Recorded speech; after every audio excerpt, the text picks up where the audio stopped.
Hello, and welcome to Course 5 Compass Live. I'm David McBride from Course 5 Intelligence, and I'm joined today by my colleague Imran Saeed. Welcome, Imran. Hi. We're going to talk about CPG today. CPG companies, it's an exciting space. There's a lot going on in CPG. They're starting to sell directly to consumers and therefore spending time and hiring talent, figuring out how to do e-commerce. There's incredible amounts of competition, and so there's a bit of a land grab going on. And one of the topics that we'll touch on is how to do so responsibly. What are the metrics that are important for CPG companies as they look to balance revenue growth with sustainability and margin? So let me introduce Imran. Imran, you've been in this space in the analytics industry for more than 20 years. For our audience, Imran's primary focus is on driving adoptability of analytics with the decision makers.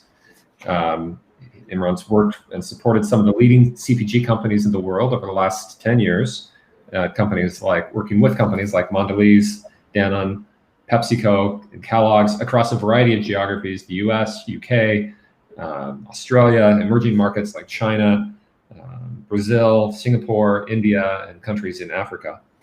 Imran's an avid speaker at various national and international schools and is on the advisory board for the Big Data program at Rutgers University.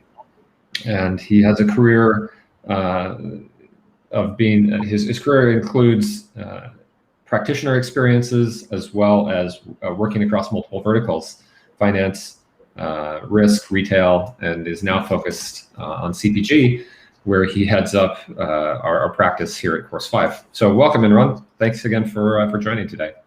Yep. No, thanks, David. Pleasure to be here, and I look forward to an engaging discussion and some fun facts. Fantastic. Let's do it. Let's jump right in. So, as I look at CPG and look to educate myself, that's the terminology that many of us use. Consumer packaged goods, but I also see the term FMCG out there sometimes.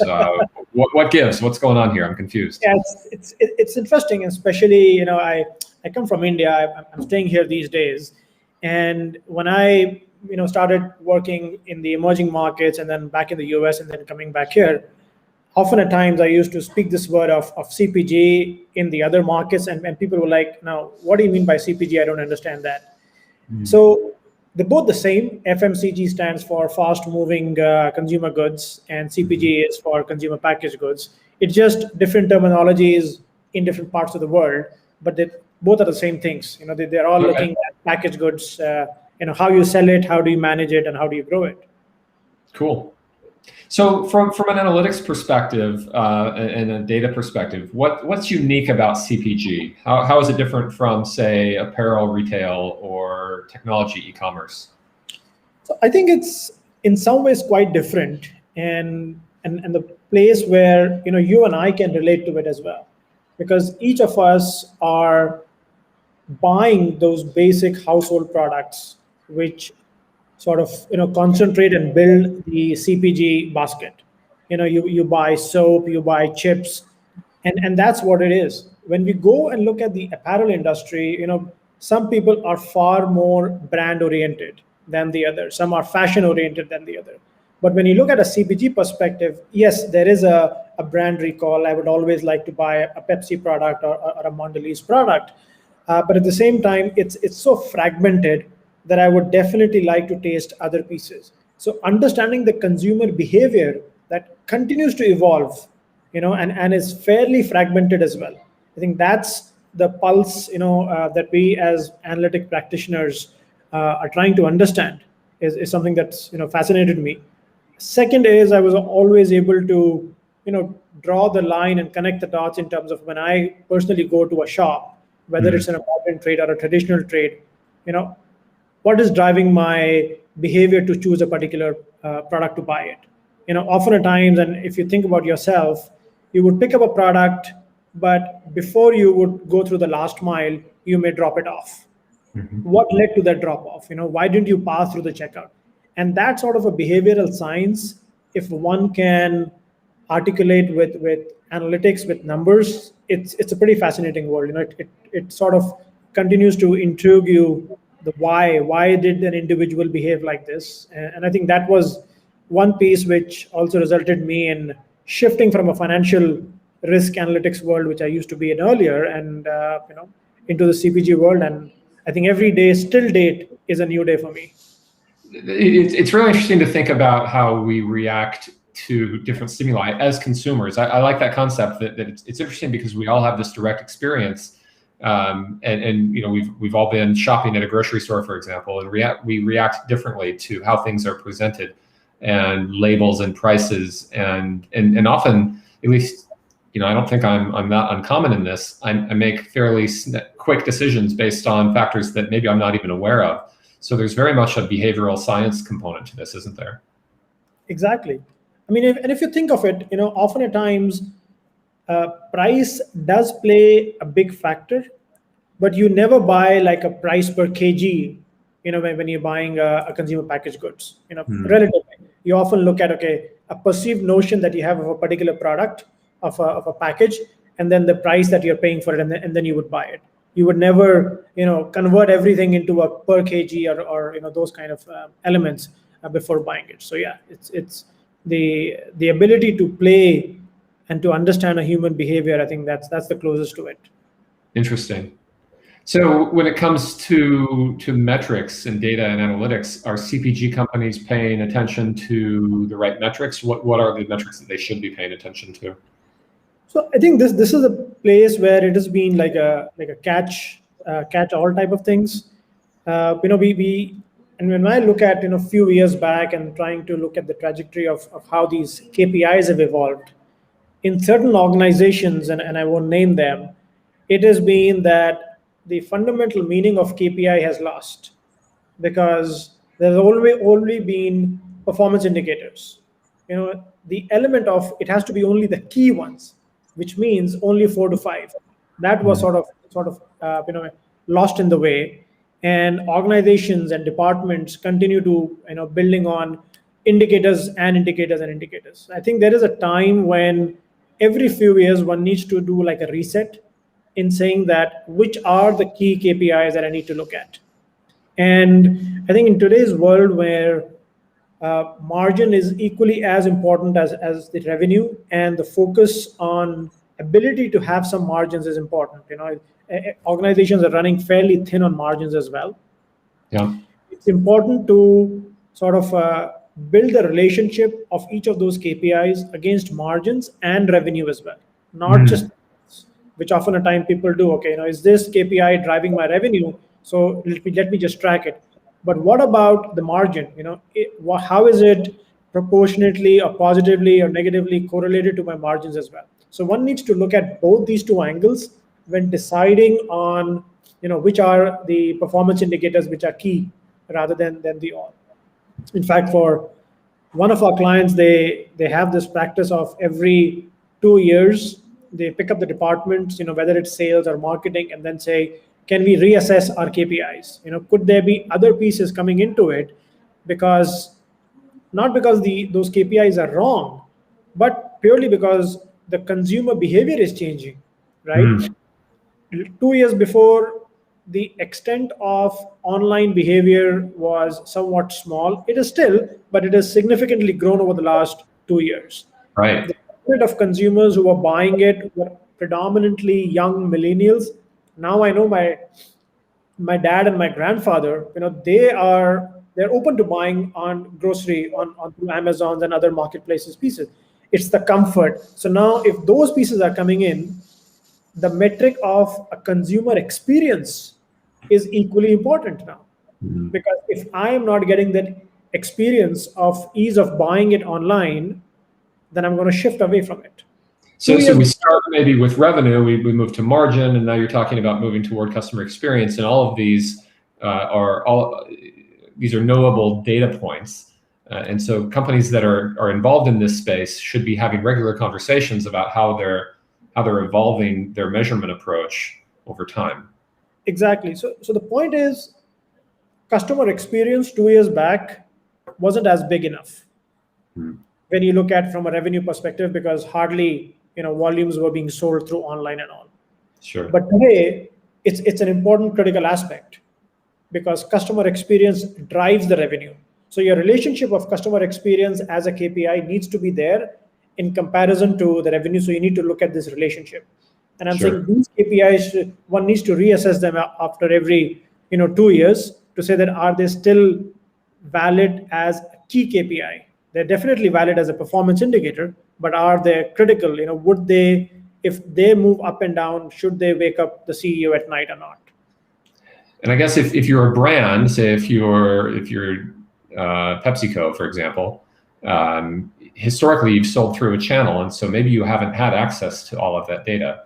Now Exactly. you are selling directly with their snacks.com ventures, so they do have access to that data, or perhaps over time through negotiation they can get better, more rich data points through their channel partners. And collectively, either with their partners or within that organization, they should be having these conversations, all CPG brands, around what does the end consumer experience look like to the extent that that's measurable. And it is very measurable now. It is absolutely. And to me right now, a lot of our clients are coming back and saying that, hey, we want to start assessing our customer experience, our consumer experience part of it, because that really drives, because that's how the extension of it. If people are sitting at home and ordering it, they're not going to the stores. They're not going stores and being able to connect with that particular brand, which they were earlier being able to do that. So now their connection is all through the experience that they're living through either Pepsi.coms or snacks2u.com or the marketplaces which are selling those products. So that becomes a critical aspect part of it. And we'll continue to see growth there. D2C will continue to drive growth on a year-to-year basis. Cool. So we're live on YouTube, on Facebook, on our Twitter channel. Would encourage everyone who is watching to go ahead and submit a question if you'd like to interact with us. We'll do our best to respond. If you're watching a delayed version of this, an on-demand version, which we'll also have on our LinkedIn channel, feel free to, in any of those channels, post your question, and we'll do our best to respond to those after the fact as well. So another question around CPG companies and technology. Are there any interesting technologies that you're aware of that either brands or companies that help brands should be focusing on to grow those important metrics, to grow their business? So right now, the way I'm seeing it is a lot is being done to understand the consumer behavior on the e-com and the online space with a retrospect of looking and deep diving at Amazon itself. And that to me was quite interesting because one, definitely the grocery and the F&B vertical came fairly late onto the Amazon or the marketplace to be sold, but it's growing at a rapid pace. And 2020 obviously pushed that piece significantly because everybody, even till date, actually today I'm still sitting at home and ordering stuff. I'm not going to a grocery store. Understanding how consumers are behaving there is critical. And I don't know how much of it people would know it, but Amazon, and at least I've spoken with a few of the CPG players, they're looking at Amazon not just from a sales perspective as a point of sale or a platform to sell their products, but also to understand how consumers are reacting. It's like a marketing platform. About 60 to 70% of the people who are buying online on other platforms, they definitely check the product availability on Amazon.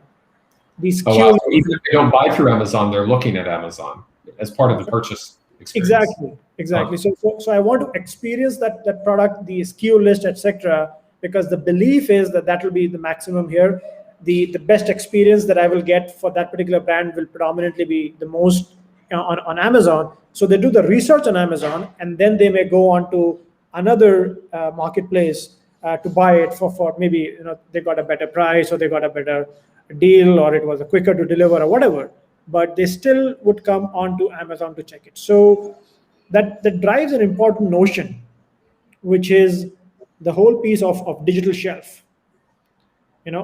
because now it is not, and perhaps that's the second takeaway from a technology perspective, which people say that now you can list all your SKUs on a marketplace, whether it's an Amazon or Mhm. others. Mhm.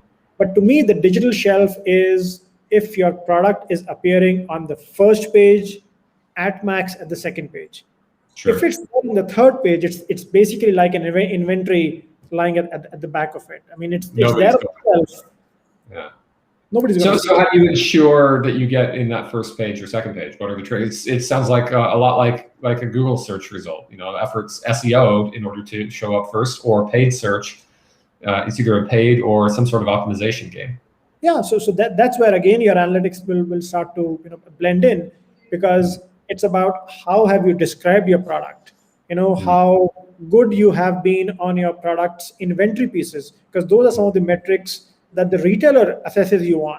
That hey, Mm. if you're just putting one picture around it, if you are not giving enough details around it, then obviously you will be pushed down as compared to some other products which provide much more details of a product onto it. In fact, we were doing one particular project, we were trying to do it where we said what are these thresholds for you to maintain yourself onto the digital shelf, whether it's Mhm. from the information, pictures that you're sharing it out, keywords that you're associating yourself with. So there is an entire gamut of pieces that one can do, and I think that's really evolving onto it.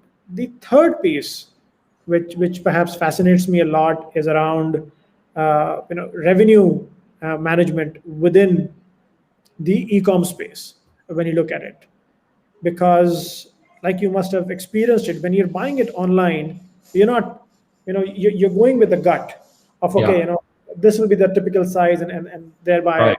I'm placing a particular price, and so far and so on, unlike in a traditional store where you pick up the bag of the product, you look at it, and then you buy it. You see it relative to the other bags. You kind of can judge size, scale, price. True, true. So now when you're looking at buying it through e-com, an important factor comes into play, which is how do you manage the portfolio piece? Because you don't want people to cannibalize it, because now the omni-channel is also growing as well. So the interplay between the price, the format, the package size is really interesting, because now it's the omni-channel which is growing, it's the e-com which is growing. So it's not just about you have a space where you can look at all the packets and then buy it up. So that's the third angle where pricing becomes very, very important. Are there any technologies or companies out there that are, whether it's in marketplaces or brands, that are trying to establish that context? Because if I'm in a store and I see a bag, I can judge kind of its value based on how big it is. Online, if I only see the bag in isolation and I'm judging size by the number, 16 ounces, or something like that, I'm not as You never aware buy of it. Yeah. context. You never buy a bag of chips with a 16 ounce in your mind. You always say, So, okay, family size, individual size, and that's about it. so maybe I guess brands need to be not talking, or they don't necessarily emphasize the weight. They should be talking in terms of like family size, individual size, Yeah, and make that more clear. Interesting. exactly, exactly. So where do you, this is obviously a dynamic, interesting, expanding industry with a lot going on. Where do you go to stay plugged in, and where do you get your information?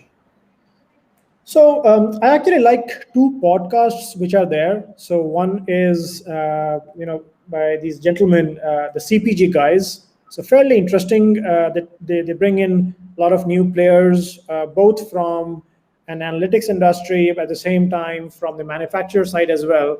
And it's good to listen to them. And definitely it's a fun podcast as well. So Shri, who runs that, I've connected with him in the past. A fairly fun guy to listen to as well. The second one is around the startup CPG, and I like that specifically because they're trying to disrupt this industry from a manufacturer's lens.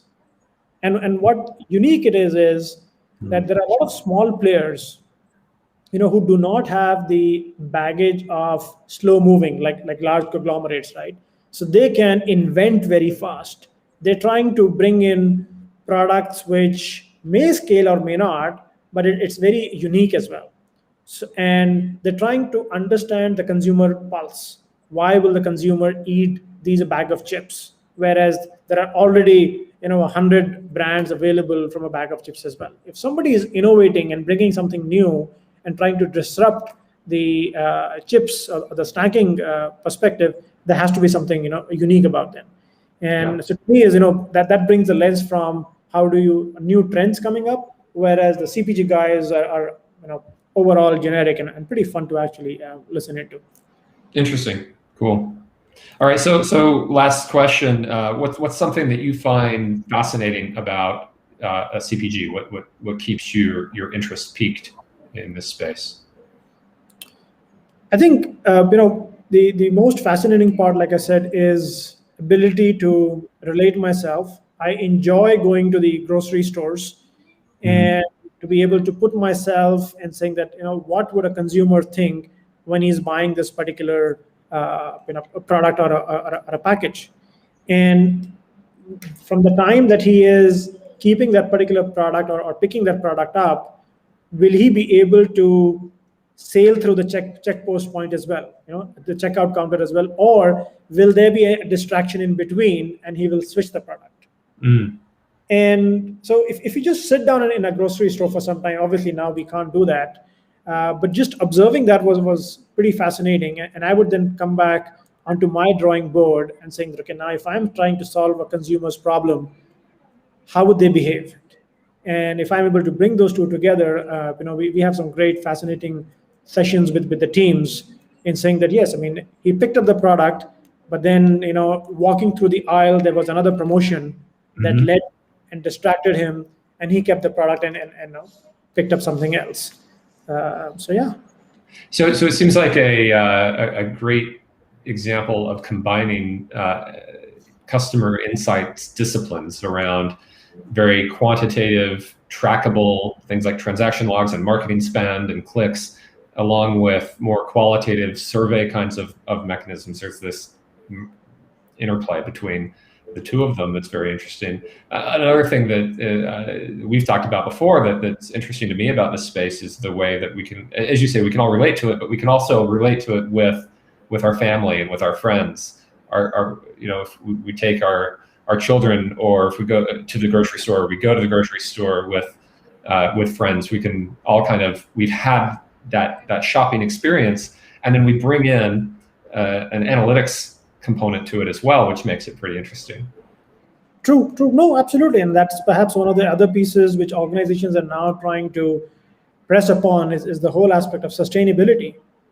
How do I connect? Why is my product now better off because I'm trying to give it back to the earth? I'm trying to use more sustainable products, and by doing so, again, bringing that balance of revenue and margin.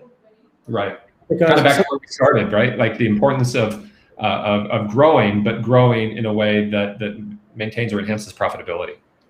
Exactly. So there are organizations which are relooking, and in fact, the ones like Danone and PepsiCo are relooking at their packaging pieces and then saying that, hey, can we move in towards a more sustainable options part of it? Now, by moving that, how will it impact from the revenue perspective? How will it impact from the margin? And that's one of the few of the pieces we've tried to solve for them now, because it's important. It's not important for today, but over the period of time, it will become critically important as well. And and I think and consumers are adapting towards it. They are saying if it's more sustainable oriented, then I'm maybe perhaps okay to pay $1 more because it's in the larger scheme of things, it's better off.